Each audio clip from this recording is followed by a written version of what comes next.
मंडळी सध्या सीजेपीच्या आंदोलनानं संबंध देश पेटलेला आहे.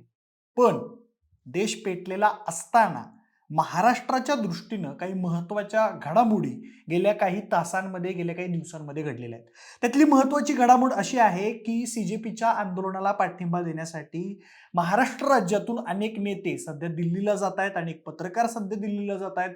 त्यामध्ये प्रामुख्यानं बोलायचं झालं तर नुकतंच उद्धव ठाकरे यांनी सीजेपीच्या आंदोलनाला पाठिंबा दिलेला आपण पाहिला. त्यानंतर सीजेपीच्या आंदोलनाला अमित ठाकरे यांनी सुद्धा काही प्रमाणामध्ये पाठिंबा दिल्याचं पाहण्यात आलं. त्यानंतर अनेक नेते, अनेक राजकीय नेते भेटतायत, पण या सगळ्यामध्ये एक आश्चर्यकारक नेत्यानं भेट दिली, ते म्हणजे शरद पवार. अर्थातच संपूर्ण देशभरात तरुणांचा जनाधार हा सीजेपीच्या आंदोलनाला पाठीमागे आहे आणि या आंदोलना पाठीमागे असा जनाधार भेटत असताना तो ग्रॅब करण्याची संधी शरद पवार तरी सहजासहजी सोडणार नाहीत. कारण आजपर्यंतचा शरद पवारांचा आपण इतिहास बघितला तर शरद पवार ज्या ज्या ठिकाणी मोठा जनाधार ज्या ज्या आंदोलनाला भेटतो तिथं शरद पवार हे भेट देतातच, आपला पाठिंबा आंदोलनाला देतातच. म्हणजे अगदीच उदाहरण द्यायचं झालं तर मनोज जरांगेंचं मराठा आरक्षणाचं आंदोलन असेल तर काल या आंदोलनाला शरद पवार यांनी भेट दिली. अभिजित दिपकेंशी त्यांनी चर्चा केली, त्यांना काय मदत हवी आहे का अशी देखील विचारपूस केली. पण या सगळ्यामध्ये आता एक सरप्राइझिंग घडामोड घडली, ती म्हणजे आज सकाळीच शरद पवारांनी आपल्या कन्या सुप्रिया सुळे यांच्या सोबत भारताचे पंतप्रधान नरेंद्र मोदी यांची भेट घेतलेली आहे. आता ही भेट नेमकी का घेतली, त्यांच्यामध्ये काय चर्चा झाली, नेमक्या काय गोष्टी आहेत ज्यामुळे शरद पवारांनी अशी तडकाफडकी भेट आज सकाळी पंतप्रधानांची घेतली, याच संपूर्ण घटनेचा जो कारण मीमांसा आपण करणार आहोत, की नेमकी कोणती कारण आहेत, नेमक्या काय शक्यता आहेत ज्यामुळे शरद पवारांनी आज पंतप्रधान नरेंद्र मोदी यांची भेट घेतली आहे. नमस्कार, मी प्रथमेश आणि तुम्ही पाहताय विशेष भारी. मंडळी, गेले 20 ते 25 दिवसांपासून भारताचे एक प्रसिद्ध शास्त्रज्ञ सोनम वांगचुक आणि त्यांच्यासोबत सुप्रीम कोर्टाचे जे न्यायाधीश आहेत, सरन्यायाधीश आहेत, त्यांनी जेव्हापासून भारतीयातल्या तरुणांना झुरळ असं संबोधलंय तेव्हापासून जी पार्टी उदयास आली आहे अशी सीजेपी, या दोन व्यक्तींच्या, दोन संघटनांच्या माध्यमातून सध्या देशभरामध्ये विद्यार्थी आंदोलन पेटलेलं आहे आणि गेले 20-25 दिवस झाले आंदोलन सुरू आहे. आपण बघतोय कशा पद्धतीनं सध्या या आंदोलनाने रौद्र रूप धारण केलेलं आहे. सोनम वांगचुक यांना सरकारनं किंवा प्रशासनानं ताब्यात घेतलेलं आहे. त्यांच्यावरती सध्या उपचार सुरू आहेत आणि काल परवा जो लाठीचार्ज झाला, या सगळ्या घडामोडींनंतर या आंदोलनानं सध्या देशव्यापी स्वरूप घेतलेलं आहे आणि असंच देशव्यापी स्वरूप घेत असताना सध्या आता शरद पवारांनी या आंदोलनाला भेट दिलेली आहे. काल शरद पवार हे अभिजित दिपकेंना आणि आंदोलनस्थळी जाऊन आले आणि त्यांनी या आंदोलनाला आपला पाठिंबा दिलाय आणि कट्टू त्यानंतर आज सकाळी शरद पवार थेट पंतप्रधान नरेंद्र मोदी यांच्या कक्षामध्ये, संसदेतल्या कक्षामध्ये त्यांना भेटण्यासाठी गेले. अगदी खळखळून हसून स्वागत मोदींनी त्यांचं केलेलं आहे आणि त्यांच्या समेत त्यांच्या कन्या सुप्रिया सुळे देखील होत्या. आता नेमकी कोणत्या मुद्द्यांवर तिथं चर्चा झाली असेल, शरद पवार नरेंद्र मोदींना नेमकं काय भेटायला गेलेत, एक एक करून आपण समजून घेऊयात. सगळ्यात पहिला मुद्दा तर आहे सीजेपी आंदोलन. मंडळी, देशभरात सध्या प्रत्येक माध्यमांमध्ये, सोशल मीडियावरती तुम्ही बघू शकता, फक्त चर्चा एकाच गोष्टीची सुरू आहे, ते म्हणजे विद्यार्थी आंदोलनाची. आणि हे आंदोलन कुठेतरी थांबावं, या आंदोलनातून काहीतरी पर्यायी मार्ग निघावा, काहीतरी तोडगा या आंदोलनावरती निघावा, अशीच साधी इच्छा प्रत्येक आज भारतातल्या जनतेच्या मनामध्ये आहे. आणि शरद पवार आता एक सिनियर नेता म्हणून या सीजेपी आंदोलनावरती काय तोडगा काढता येऊ शकतो, कशा पद्धतीनं विद्यार्थ्यांच्या मागण्या आहेत, काय आपण करू शकतो, या संदर्भातला सल्ला देण्यासाठी कदाचित शरद पवार हे या आंदोलनासंदर्भात पंतप्रधान नरेंद्र मोदी यांची भेट घेण्यासाठी गेले असावेत, अशी एक शक्यता व्यक्त केली जाते. त्याचबरोबर विद्यार्थ्यांच्या ज्या मागण्या आहेत, की जे शिक्षण मंत्री आहेत धर्मेंद्र प्रधान यांचा राजीनामा, त्यानंतर नीट परीक्षा घोटाळ्यामुळे ज्या विद्यार्थ्यांनी स्वतःला संपवलेले अशा विद्यार्थ्यांना आर्थिक 1 कोटी रुपयांची मदत प्रत्येक विद्यार्थ्याला, त्याचबरोबर या आंदोलनामध्ये सोनम वांगचुक यांना प्रशासनानं ज्या पद्धतीनं ताब्यात घेतलेले त्यांची सुटका, अशा एक 3 प्रमुख मागण्या या आंदोलनाच्या माध्यमातून समोर येत आहेत. त्या मागण्या ज्या आहेत त्या सरकारपर्यंत आणि पर्यायानं पंतप्रधानांपर्यंत पोहोचवण्याचं काम हे शरद पवार करतायत आणि त्या मागण्यांवरती काहीतरी विचार करावा सरकारने, पंतप्रधानांनी काहीतरी विचार करावा, या दृष्टीनं देखील शरद पवार कदाचित पंतप्रधानांना भेटले असावेत अशी एक शक्यता नाकारता येत नाही.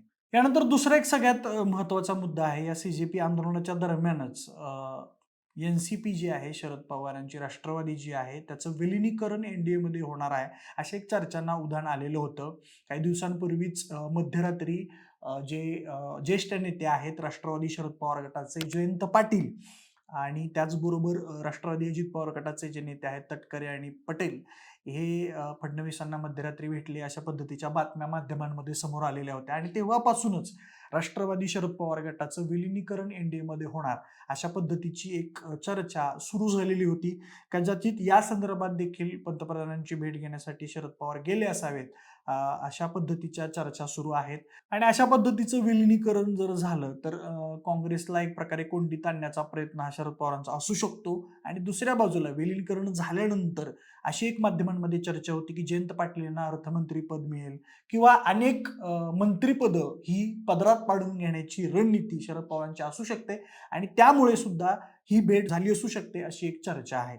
यानंतर तिसरा मुद्दा आहे तो अत्यंत महत्त्वाचा आहे, तो डिलिमिटेशन आणि मतदारसंघ पुनर्रचनेसंदर्भातला आहे. मंडळी, काही दिवसांपूर्वीच सुप्रिया सुळेंनी पत्रकार परिषदेमध्ये अशा गोष्टी सांगितलेल्या होत्या की डिलिमिटेशनच्या कायद्यामध्ये किंवा त्याच्या प्रक्रियेमध्ये काही जर त्रुटी ज्या आहेत त्या दुरुस्त केल्या तर आम्ही डिलिमिटेशनला पाठिंबा देण्याचा विचार करू, अशा पद्धतीचं विधान जे आहे ते सुप्रिया सुळे यांनी केलेलं होतं. त्याचबरोबर मतदारसंघ पुनर्रचनेबाबतीत जर विचार केला तर याचा फायदा जो आहे तो उत्तर भारताच्या दृष्टीनं खूप चांगला होऊ शकतो बीजेपीला आणि त्या तुलनेमध्ये जी दक्षिणेकडील राज्य आहेत त्यांना, प्रादेशिक पक्षांना तिथल्या या मतदारसंघ पुनर्रचनेचा तोटा होऊ शकतो. या संदर्भात देखील शरद पवार आणि सुप्रिया सुळे ज्या आहेत त्या पंतप्रधानांना भेटल्या असू शकतात अशी एक शक्यता वर्तवण्यात येते. म्हणजे आता यातला चौथा आणि सगळ्यात महत्वाचा मुद्दा, याला मी मास्टर स्ट्रोक सुद्धा म्हणेन. आता संबंध राज्यभर किंवा संबंध देशभरातून शिक्षण मंत्री धर्मेंद्र प्रधान यांच्या राजीनाम्याची मागणी ही खूप मोठ्या प्रमाणावरती जोर धरू लागली आहे. त्यामध्ये विरोधक सुद्धा पाठीमागे नाही आहेत. काँग्रेस नेते असतील किंवा जेवढे काही विरोधी पक्ष आहेत ते सुद्धा आता शिक्षण मंत्री धर्मेंद्र प्रधान यांच्या राजीनाम्याची मागणी करत आहेत. आणि अशा वेळी राजीनाम्याची मागणी करत असतानाच शरद पवार पंतप्रधान नरेंद्र मोदींना भेटलेत आणि त्यांनी जर या राजीनाम्याची मागणी पंतप्रधानांकडे केली असेल आणि जर धर्मेंद्र प्रधानांचा राजीनामा झाला तर याचं क्रेडिट अल्टिमेटली हे जे आहे ते शरद पवारांना मिळू शकतं आणि शरद पवारांची एक इमेज भारताच्या राजकारणामध्ये एका चांगल्या पॉइंटवर जाऊ शकते आणि त्याचा फायदा जो आहे तो ओव्हरऑलपणे शरद पवारांना होऊ शकतो. एकूणच धर्मेंद्र प्रधानांचा राजीनामा झाला तर इनडायरेक्टली याचं क्रेडिट जे आहे ते शरद पवारांना जाऊ शकतं आणि हा मोक्याचा क्षण जो आहे तो शरद पवारांनी हेरलाय असं आपण म्हणू शकतो. कारण सध्याच्या घडीला जर बघितलं तर या आंदोलनाच्या माध्यमातून सरकारवरती चौफेर दबाव आहे आणि अशा दबावाच्या स्थितीमध्ये जर शरद पवारांनी मुत्सद्दी राजकारणाचं उदाहरण आपल्यासमोर उभं केलेलं आहे. कारण एक विरोधक म्हणून फक्त रस्त्यावर उतरून उपयोग नाही, तर हसतमुखपणे थेट पंतप्रधानांच्या केबिनमध्ये जाऊन त्यांना भेटून येऊन अशा पद्धतीनं त्यांच्यापर्यंत गोष्टी पोहोचवणं ही पवारांच्या राजकारणाची एक पारंपरिक शैली आहे आणि त्या शैलीचंच प्रदर्शन आपल्याला या घटनेमधून बघायला मिळालेलं आहे. एकूणच या सगळ्या घटनेमधून पवार 3 गोष्टी साध्य करू शकतात. सगळ्यात एक नंबरचा म्हणजे विद्यार्थ्यांच्या पाठीशी उभं राहून शरद पवार हे मसिया आपली प्रतिमा अशी जपू शकतात.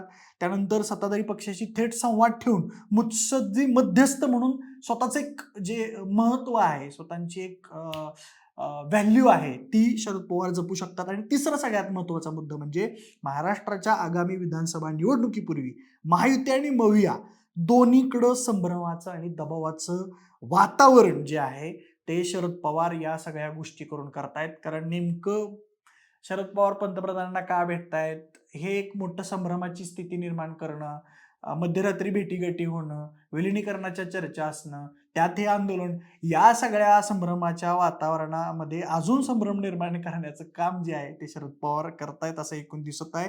एकूणच शरद पवारांची भेट काही औपचारिक भेट नाही आहे. विद्यार्थ्यांच्या आंदोलनाचा दबाव वापरून स्वतःच्या काही गोष्टी आहेत त्या सुद्धा त्यामध्ये मागण्या पुढे सरकवून सरकारला एकूण कोंडीत पकडण्याचं काम जे आहे ते शरद पवार करतायत आणि म्हणून शरद पवार आहेत असं म्हटलं तरी वावगं ठरणार नाही.